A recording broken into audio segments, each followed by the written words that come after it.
Welcome to Harvest Valley Worship Center's Sermon of the Week. You can discover more about our church, pastors, and special guests at HVWC.com. We hope that you are blessed by today's message. Okay, so those of you who haven't heard me speak, I usually have a song that I play, but we are going to have a song, but I'm going to do something different. I'm going to start with something else first. We went on a trip for Christmas. Well, the first thing is, I'm Kevin, if anybody doesn't know. Chris and Mika and Quinn are in Oregon, and actually right now they're probably in a service at the Counterculture Church in Portland where Spencer is working. They wanted to go see what it was like. And then, as Chris said, there'll be 3 generations of men watching football all day tomorrow. So I'm not sure what Quinn will probably be in on that too. She likes that. I'm not sure if Mika will be watching all those. So I get the privilege of being up here today. I'll let you decide at the end if it was a privilege for you to be here or not. But we missed you last week. We were over in Montana. Having an amazing... I got to grab the tissues before I even start. Just in case you don't know, my eyes usually run and my nose run while I do this. So, got to spend a great time with family. My mom and dad were in their late 80s, and it's awesome to spend time with them. Amen. And have somebody that's been on my side my whole life. And then my third son was over there with his wife, was at my oldest brother's, who I looked up to my whole life, and wanted to be like him, and then I realized I was already a lot like him. So it was good to be out at their house, but we also did a thing called bail tag. So we go and eat and fill ourselves with prime rib, lamb roast, all these other things, and then we go outside and he's made a rectangular thing with round bales, of course with the round side up, not the flat side, and left some bales out of the middle. And then you play tag on it with all the younger people. And I'd love to make the excuse that it was the shoes that I had on, but unfortunately I figured out that any quickness, agility, or balance that I had 30 years ago is not the same now. But my body still made it through okay. But it was fun. It was really fun to be able to do that. So we did miss being here, but... Well, I was going to say that. She did mention, she said every time somebody was chasing me, I screamed like a little girl. Leave it to your wife. Leave it to your wife to let you know that. I mean... If anybody wants to see the videos. Yeah. That's not the one that's going to play later. Or at least I don't think it is. So when we were traveling, we like to have a bunch of books on audio that Mike has picked out, and there was one on, I don't even know who it was, on healing. But in it, part of the things were like a question-answer thing that were in the book where they were questioning people. And I believe it was John G. Lake that it was one that was asking, and they asked him about testimony, what he thought about testimony. And he said that you should start every service with a half-an-hour testimony before you ever do anything else. So this morning I'm going to start with a little testimony. And it's Mike and I's testimony about finances. And since we've been married, we've gone up, we've gone down, but we've been happy and thankful through the whole thing. It's like Paul in Philippians 4:12. I've been happy with a lot, I've been happy with little. I've learned to live either way, and I'm happy. So we've done that. But sometimes it's a struggle. And I can tell you that I was never really great with money, but I've learned to be more wise with it and be better with it. And my wife has now too. When I met Micah, she has always tithed. Always tithed. And as a matter of fact, at one point before we got married, she was actually tithing 20%, not 10%, on money that with hardly anything coming in. But you know what? Money always showed up to cover everything. He was faithful. But the thing is, he doesn't want you to just tithe and then forget about the rest. He wants you to be a good steward of everything, not just the 10% that you're giving. He wants you to be a good steward of the other 90 that you have. So with me, it's been a blessing. I quit a job 3 years ago. I just knew I wasn't supposed to be there anymore, and I quit. I was in pain. Things weren't going good, and I stepped away from it right when COVID started, or a little before, and I'm thinking, I'm stepping out of a job that's paying me good money, and I'm believing God told me to, and my wife would agree with this. And they were given raises, still working full-time, and a lot of people didn't have work, and I'm thinking, God, what am I doing? Why do you have me do this? Well, it was to trust Him. I stepped out and probably did 4 months of no work and just worked here at the church and just did whatever I needed to, anything that I could here, and stepped into stuff here. And then about 3 years ago, Mr. LaPointe asked me if I would help him finish or do a job that he needed a hand. Well, it's now 3 years later, and I'm still doing that, which has been a total blessing. The work just keeps coming. The money's gone up. It's been amazing.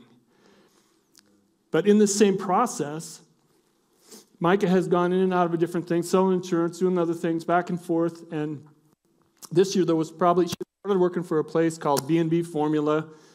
They were doing sales.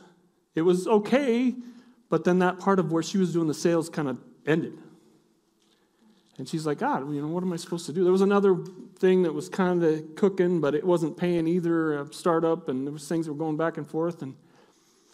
And she asked God, what am I supposed to do? She still stayed with the company and went to the morning meetings and did the prayer meetings, led prayer meetings for him, but wasn't getting paid for any of that. And he said, just stay the course. So she was on there one meeting, and they talked about a customer service. They were doing a customer service team. So she called to see if there was any way they would need anybody, because that's what she did before, was customer service with the insurance. She was a retention person. She could talk people off the cliff and keep them to, keep their stuff going.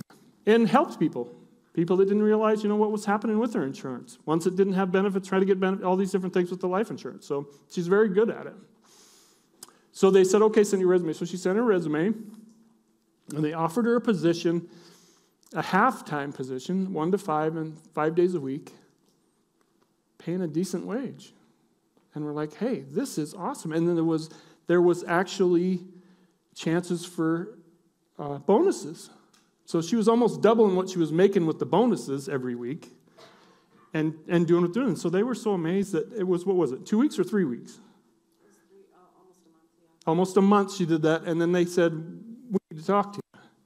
We got something I need to tell you, her lady that's right above her. And she got on there, and they doubled her wage for only 20 hours a week. She's now making a full-time wage, working 20 hours a week, which opens her up to do the ministry that she's supposed to do during the day. But she also, in that, right before that started, she started budgeting out all of her money and actually saving money and putting money in an account, a savings account. And I think I don't know if I wrote that. I think there's a word somewhere. I think it's in Luke 10, where it says, the one who's faithful and manages the little will be promoted and trusted with greater responsibilities. It also says, but those who cheat with the little they have been given will not be considered trustworthy to receive more. So you can tithe and you can do all that, and this can go with more than just finances. It says in there somewhere that, we're not only supposed to read the word, but we're supposed to do the word. So just because you read the word doesn't mean you're doing what you're supposed to be doing. Yes, you're getting the word in you, but you're supposed to be doing the word that you're reading too. So it's just a testimony of how when we step into what he wants us to do, he's there right with us and meets us. And then it becomes the overly and abundantly that's in Ephesians 3:20, right? And he fills us up and gives us more. Where am I at here? Oh, and that leads me into Chris. Didn't even talk to me. I hadn't talked to him for a week and a half. He hadn't even asked what I was preaching. He doesn't even check anymore what I'm going to do. But he did call me yesterday, and we talked for a little bit, and he just wanted me to add a little bit about what 2023 was. Our word for 2023 was synergy. And I really think we have put together a group of people that are just amazing. And that by coming together, we're seeing the fruit of doing that. And it took a while until we got, communication was always a problem around here, but it's getting so much better. We had Anna stepped in at the administrator, which made a huge help. Amen. Chris is actually, I don't think it's also a thing that Chris is now full-time ministry, not trying to divide it to everything else, and he goes from being a pastor to being a bishop. I mean, things like this happen when everything comes together, and God is the catalyst. He never changes, but he changes everything around him. And we've stepped into that. And then to come in and do a tournament, the cornhole tournament like we did, and to have it come off the way it was, and to be able to give money to Bethesda as a team was amazing. And I think it's just what's starting here. We now have more people coming. We now have more, not that money is what you want to have, but there's more coming in. So we can do more things. Well, the more that comes in, the more that goes out. I mean, we already give more than any Church of God church there is, percentage-wise. Well, so that money's just going to get more. That goes out to help everybody. So because it seemed like, I've been coming here for about 7 years. And it seemed like all we were doing was holding down the fort for a lot of it. We were just weathering the storms that were coming through. But now we're further than that. Even though a storm comes, we're not weathering it. We're going right through it. We're just flying right through the storms as they come, which I think is amazing. And that's where the overly and abundantly comes too. Because we're doing what he wants and we're doing it together as a team, he's blessing this place. With people coming in, with money coming in, with everything coming in. And just making it huge. So that's just what kind of a year-end thing where we were there until we stepped into something else. And I think next year is just going to be huge. I think it's just going to explode. He even said that the bishop, pastor, or Pat Wright that was here, said that he told him he'd never seen a group of people like this together, with this many people that are so knowledgeable, so schooled, so wise, be in one congregation this size. He said, this place is just ready to explode. He goes, I've been to a lot. There's 70 churches out here. And he goes, we don't come to a place like this. We try to go in and save places. You guys don't need to be saved. We need to take you other places. So that's awesome to hear from somebody that does that. And that's what they do. So that's kind of where we're at ending the year. So now I think it's time for a song, if I can get it to come up back there. We'll see how this works, if I can get it to run.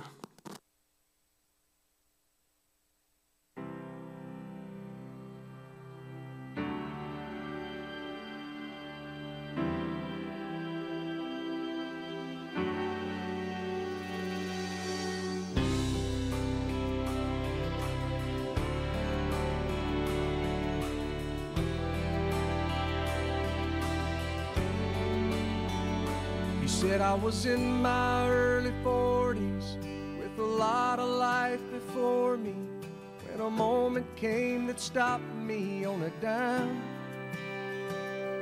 I spent most of the next days looking at the x-rays, talking about the options and talking about sweet time. I asked him when it sank in that this might really be the real end. How's it hit you when you get that kind of news? Man, what'd you do? And he said, I went skydiving, I went Rocky Mountain climbing, I went 2.7 seconds on a bull named Blue Manchu, and I loved deeper, and I spoke sweeter, and I gave forgiveness I've been denying. And he said, someday I hope you get the chance to live like you were dying.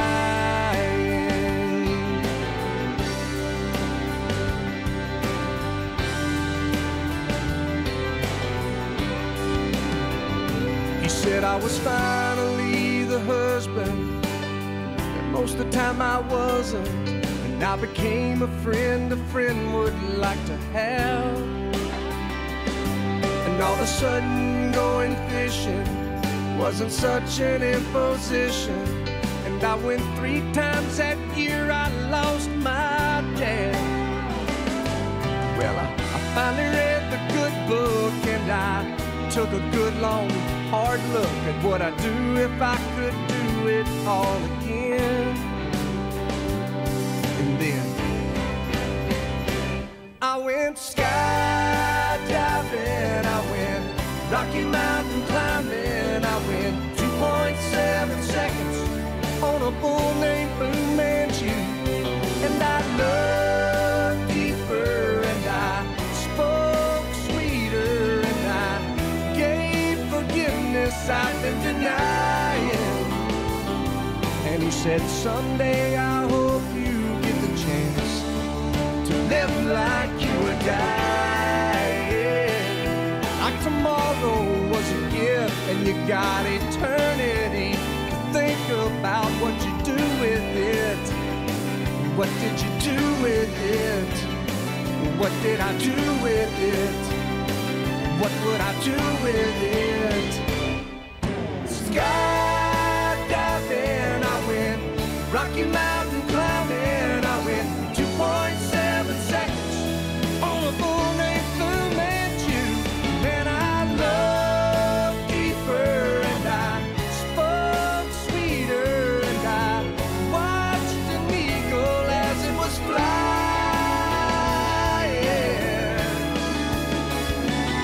And he said, someday I hope you get the chance to live like you were dying.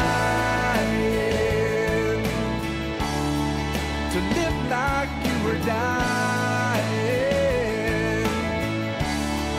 To live like you were dying. To live like you were dying. To live like you were dying.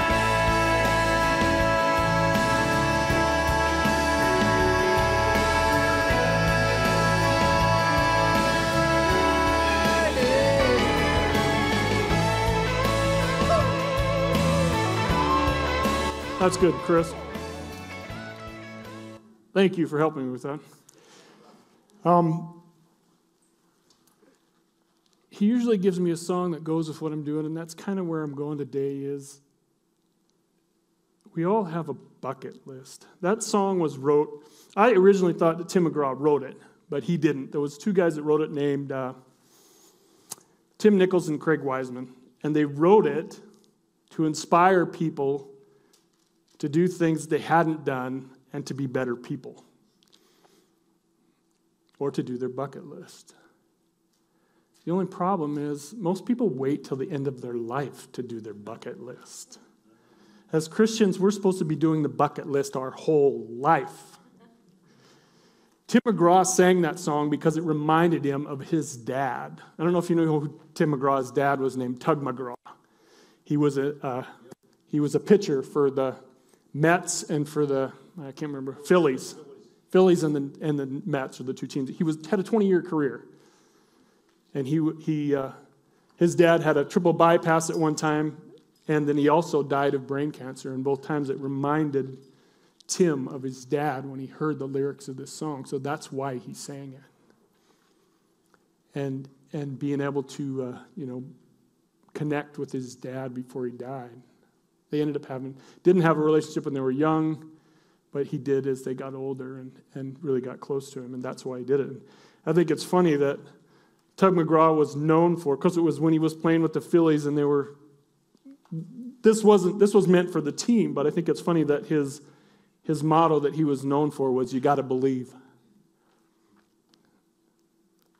I like that one. You got to believe. Believe in God. I'm sure that's not what he meant when he said it, but you got to believe in team and doing what they're doing, but that was where he is. So as I was going on, a bucket list is nothing more than a bucket of dreams. a bucket of dreams that you have, things to do.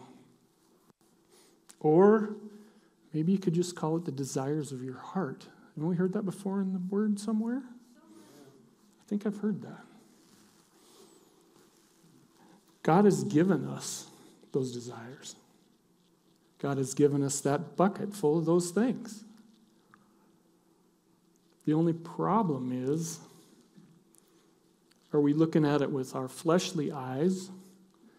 Are we looking at it through His eyes on what those are and what those desires really are? Now, some people can put that in there, like He'll give you the desire of your heart, like He's going to give you a brand new sports car and a thing like that. If you do that prosperity gospel thing, I'm not trying to pick on them, but anyway. That's not quite what that means. One person wrote, Scripture tells us only God knows the desires of our heart. It was, after all, God who put them there, and they were designed to lead us to His will for our lives. He's given you those desires to lead you where He wants to go and what He wants you to do.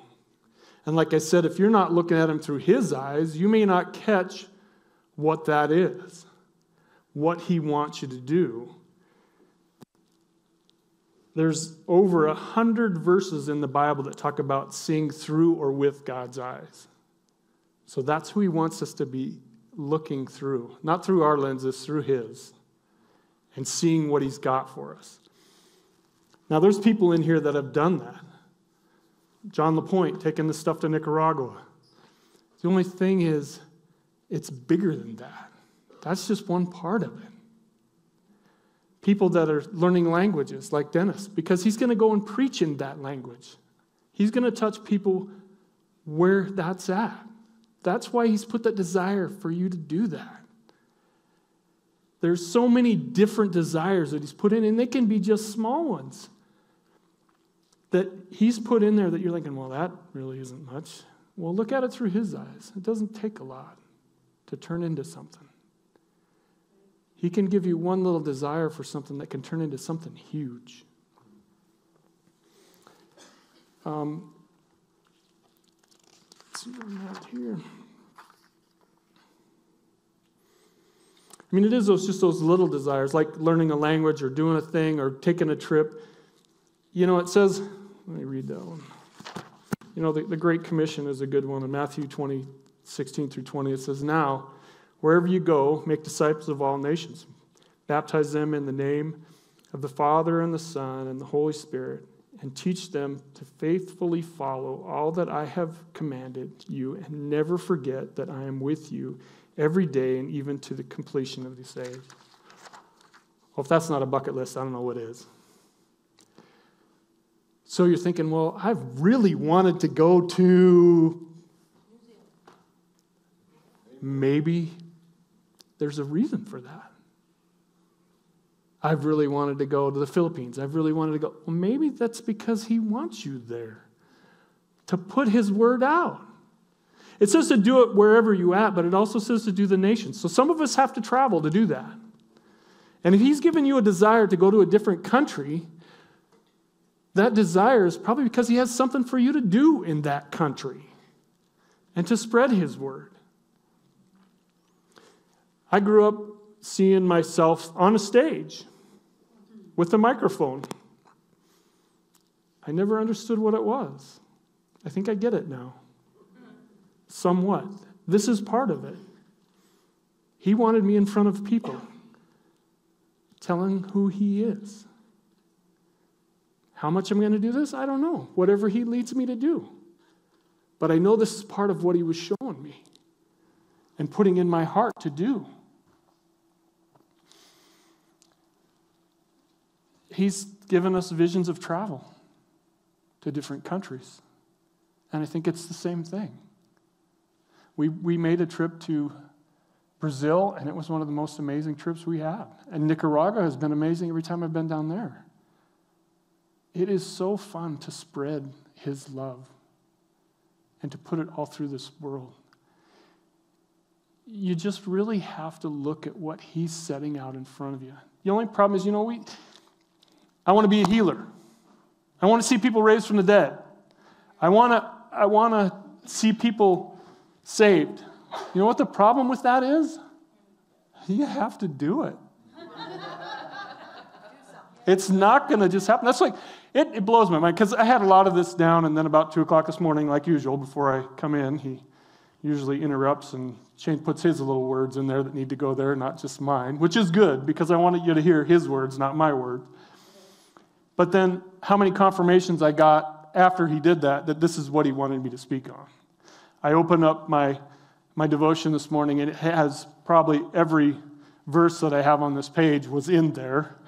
And then we come in, and she starts talking about, the songs that go right along with it all, removing the chains, making the move, it's like, okay, I get it. This is what you want me to speak on. But I gave it to him and let him do it. And that's what we have to do with the desires of our heart. He put them there. Give them back to him and let him use you. But like I said, you have to make the step. It's not going to just happen. And he's freed us up financially now so that we can do more. And that's what he wants. He opens the doors. We just have to step through them. He may close some too that he doesn't want you to go into, which is a good thing. You might not see it as a good thing sometimes. But as he closes one, he opens another one. And he says, here, this is where I want you to go. This is what I want you to do. There was also a time when I was, what's it do with that one? What's over there? When I was young, I used to have what they call deja vu. I would see things so clearly, and then they would happen, and I would just be like, how did that happen? Well, I've done this already. Where did this come from? Well, it came from him. And I truly believe, if I'm not getting out of line at what I've got here. Let me go, before I go all the way into that, let me read this. Psalm 37, 3 through 5. I'm going to read it in 2 different versions. Keep trusting in the Lord and do what is right in his eyes. Fix your heart on the promises of God, and you will dwell in the land, feasting on his faithfulness. Find a light and true pleasure in Yahweh, and he will give you what you desire most. Give God the right to direct your life, and as you trust him along the way, you'll find he pulled it off perfectly. That's the Passion Translation. I kind of like that one. Some people don't like the Passion. I like some of the words that go into the Passion. The guy really put some passion into it. That's what he did. The other one, the next version is the New King James Version. I can't leave that out because that's what Chris uses all the time. So, to trust in the Lord and do good, dwell in the land and feed on his faithfulness. Delight yourself also in the Lord, and he shall give you the desires of your heart. Commit your ways to the Lord, trust also in him, and he shall bring it to pass. When you go through that, he's not just giving you the desires of your heart. He's telling you to be faithful to him and to come to him, and then he will give you the desires of your heart. Let me lead your life, and then it will happen. I'll make it happen because you're letting me lead you where I want you to go, and you will get the desires of your heart because I'm the one that put them in there. I'm going to see that you get them. I mean, that's the way he works. And I know God has given all of you dreams. But it's time to dream again. And to dream bigger than you've ever dreamed before. Because he's bigger than anything that you can dream. Way bigger than anything you can dream. In Jeremiah 29:11 it says, "For I know the plans I have for you, declares the Lord. Plans to prosper you and not to harm you. Plans to give you hope and a future." The desires of your heart. If you come to him. Now, I was baptized Catholic, so I wasn't saved anyway when I was young. I won't go there, but I just did. those visions and those things I had were before I even knew who God really was. He gives you this before you were born. He puts those desires in your heart. And they're there your whole life. You have to unlock them with him. You may even see touches them. That's like I was talking about the deja vu. I know that that's what it was from now. Back then it scared me. I didn't have a clue. Why was I feeling this and seeing this?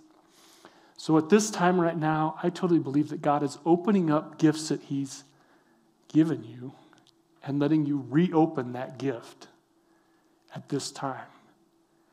If there's something that you've had in your past, he's saying, I'm going to open that up to you again so you can use that gift. Now you understand what that gift is and what you can do with that gift. Let's revisit that gift.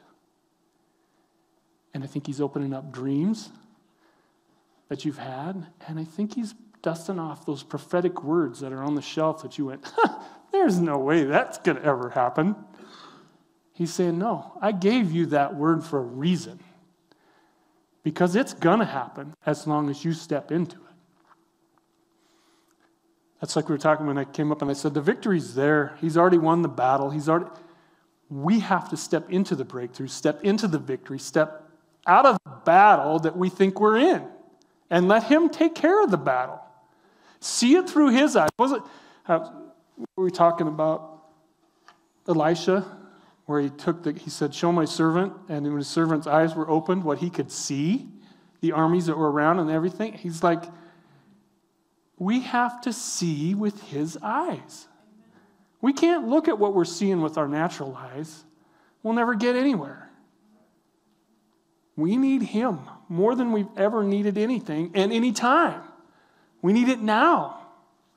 And I think that's why he's opening all this stuff back up, because he needs us now to move forward. He could take care of everything with a snap of his fingers and it would all be perfect. But that's not who he is either.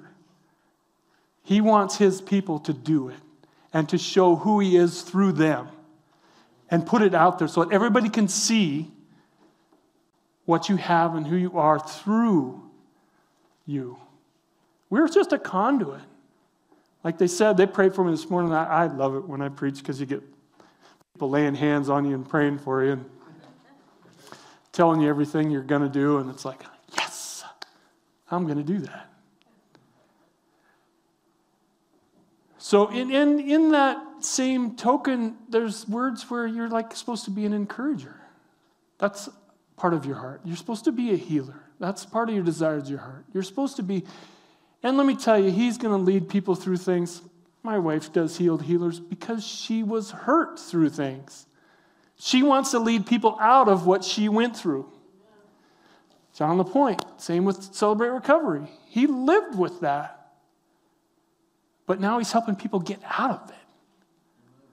Same with the Pure Desire. Same thing he does with that. It's helping people. God doesn't put you into those things, but sometimes he lets them happen. And then he uses them for good. Same song we had this morning, wasn't it? Turn the evil to good. Amen. Sometimes you go through things in your life and he's taking you through that so that you can take somebody else through it. You can grab their hand and lead them right out of what they're in. Pull them right through there. Because he knows he can trust you to do it because he's already pulled you through it. And he knows you know what it is. He's touching you so that you can touch others. There's nothing. You know, we had a thing at the core team about things that where we felt close. You did the devotion how did you say that? How you felt, sometime where you felt close to God or close as you've ever been to God, or I can't remember exactly how you worded it, but there was things. But one of the things that gets me is prophetically giving someone one word and watch them melt in front of you. And you're thinking, what can that word really mean? And they just crumble. And you're like, oh, I see that meant something to them. And I was just doing what he told me to do, to give them that one word. That's a desire of your heart. That's something that he puts in there that he wants. I love little babies. And I've loved holding and they call me, well, some people do, the baby whisperer. I can usually put them to sleep when they can't be calmed down. I loved that so much that I wanted to, they had a Florence Crittenton home, I think is what it was called, over in Helena, and I volunteered to go in and hold the babies, but they wouldn't let me do it because I was a man. And I had long hair, but that's something that I've always desired as young kids. Hello? I love to play with them. I love to tease them. I love to, not that any of them around here would know that. But that's a desire of my heart. We go over, Nicaragua, I love the little kids that are running around in the church, the little babies when we go to, the one family we went and visited, what did they have? 8 kids? 9 kids? And the one little teeny boy, and I was there, I spent most time playing peekaboo with him around their legs than I did praying for everybody, but it's a desire. Those little desires, just like that desire of just wanting to be with somebody or to love on somebody. I mean, how many times in the Word does it say about taking care of the orphans and the widows? That's a desire that a lot of us have. That's a desire the church has or should have. To heal people that need, and that's what this church is called to. To heal people that need to be healed, that need to come in and have healing done. And then send them out to heal others. That's what we're supposed to do. You know,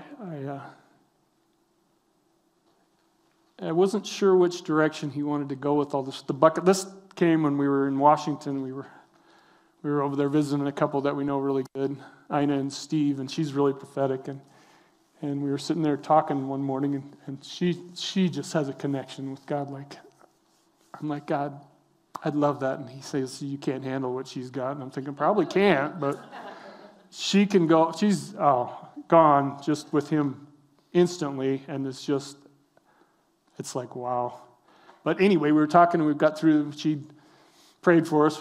Mike and I were both slayed in the spirit and laying on their living room floor, and which usually doesn't happen to me.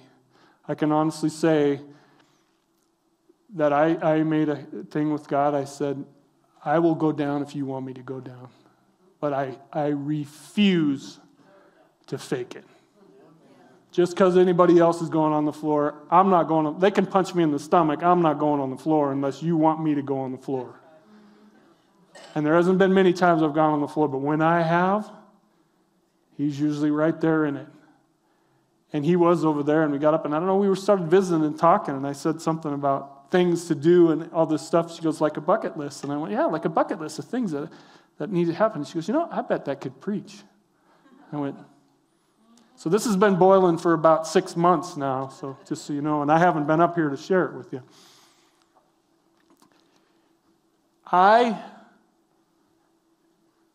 My prayer would be that God just opens up all of your bucket lists and opens your bucket and fills it so full with the desires that he has for you that's all you can see, or what he desires for you to do in your life moving forward.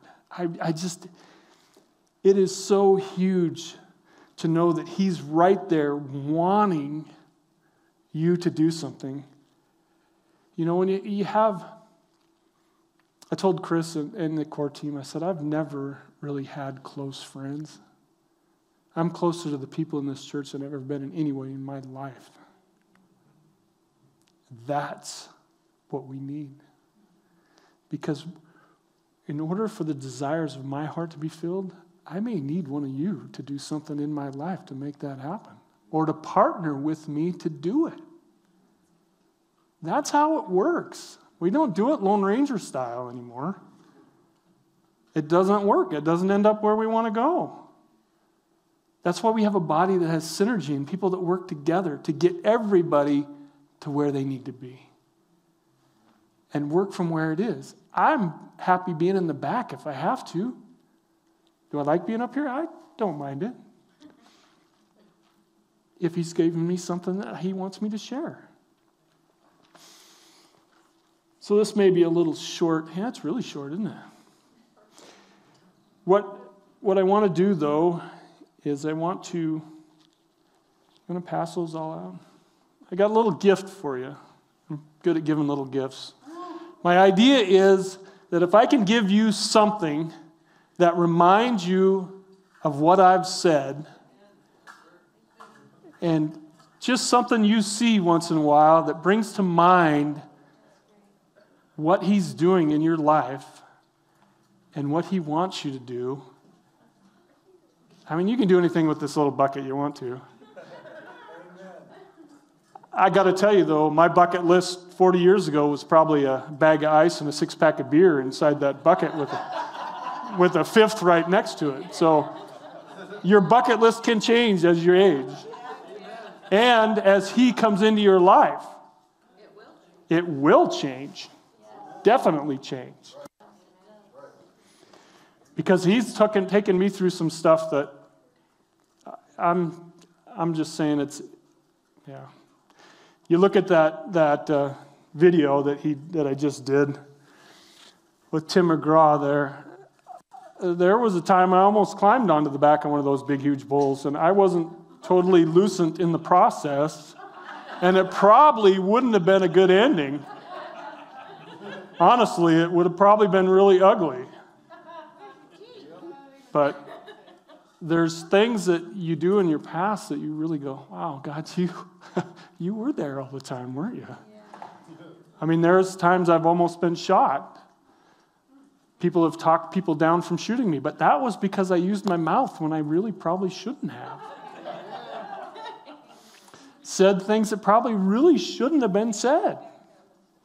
So if you don't think he hasn't given you desires and he hasn't filled your bucket, think again. He's filled your bucket. He's filled your desires. He's got everything right there for you. We just have to do it.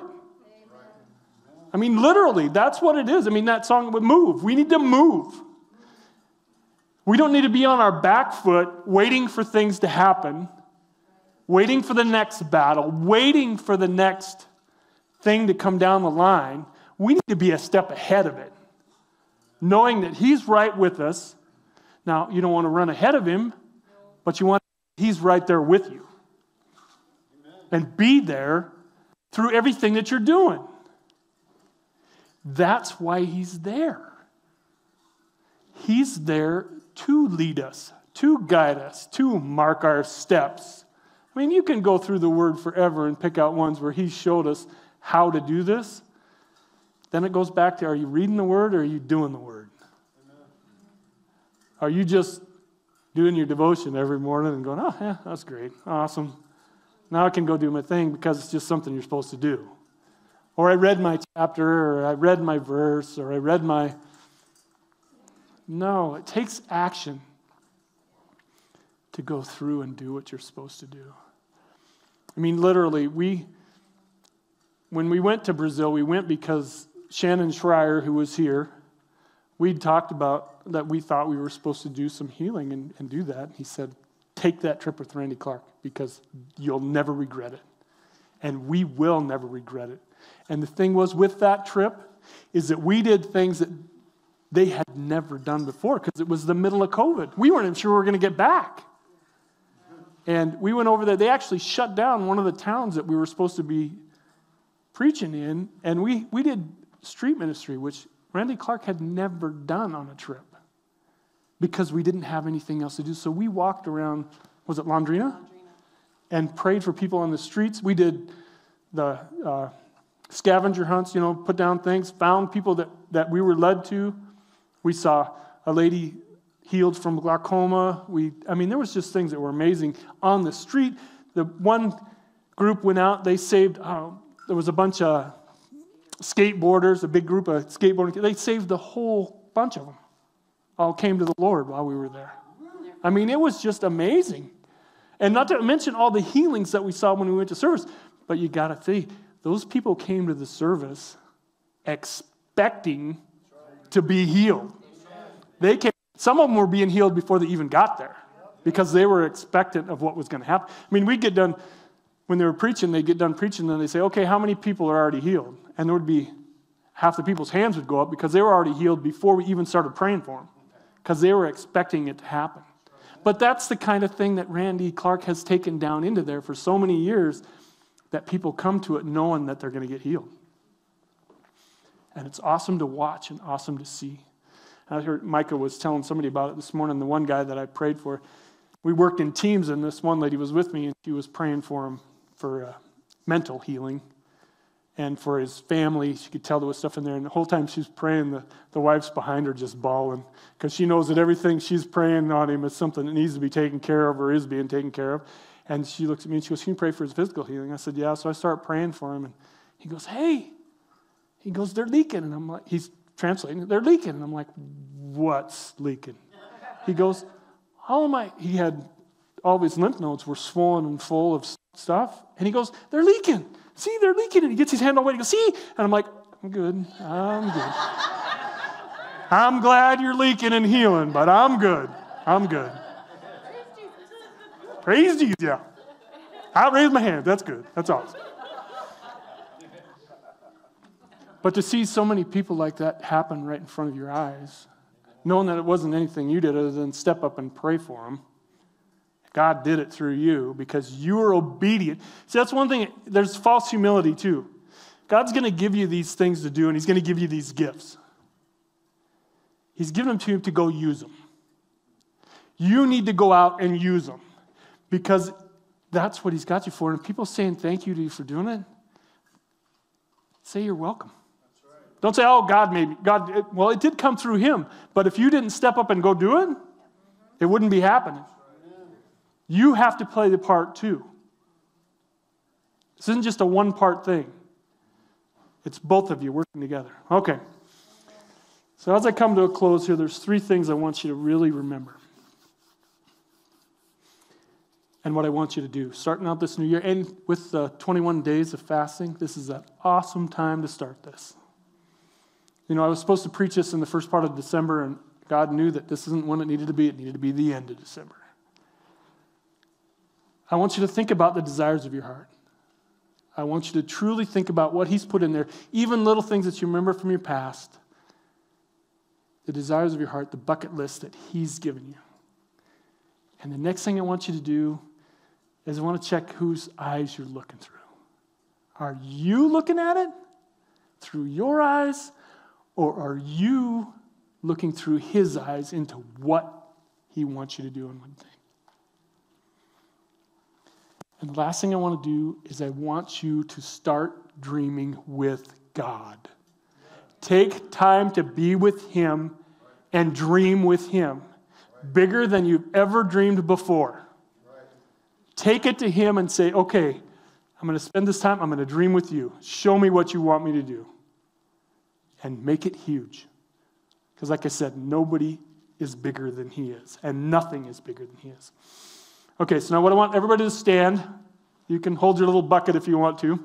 We're going to do a little activation. You can either just hold your hands out to receive, or you can hold your bucket out. And I'm going to pray over here, and I want you to do this. Father, I want you, and I thank you for, like I said, filling their buckets to overflowing. You put the desires of their heart, their bucket list in them, and fill them to overflowing so that what they have flows out to everyone around them. So that they can just be filled from you and just let it run right through you. The river of living water runs from you right through each one of us and out of us. And I want you to give them your eyes, Father, on how you want them to see these desires and this bucket list and how you want it to be fulfilled and what the next step is that you want them to take in doing that. As they enter this new year and as they fast and pray to you, please open their eyes and show them what you have for them. And what I want you to do, on the count of 3, we're going to take a step and we're going to pour the bucket right over our head. I like it. count of 3. You take one step, and then you pour the bucket on your head. Ready? 1, 2, 3. One step. Pour it on your head. He's filling you up with everything that you had in that bucket. Amen? Thank you for joining us today. Harvest Valley Worship Center is called to be a refuge for healing and a launch pad for transformation. If this message impacted you today, please let us know in a comment, or you can email us at media@hvwc.com. Thank you for joining us, and we look forward to connecting with you.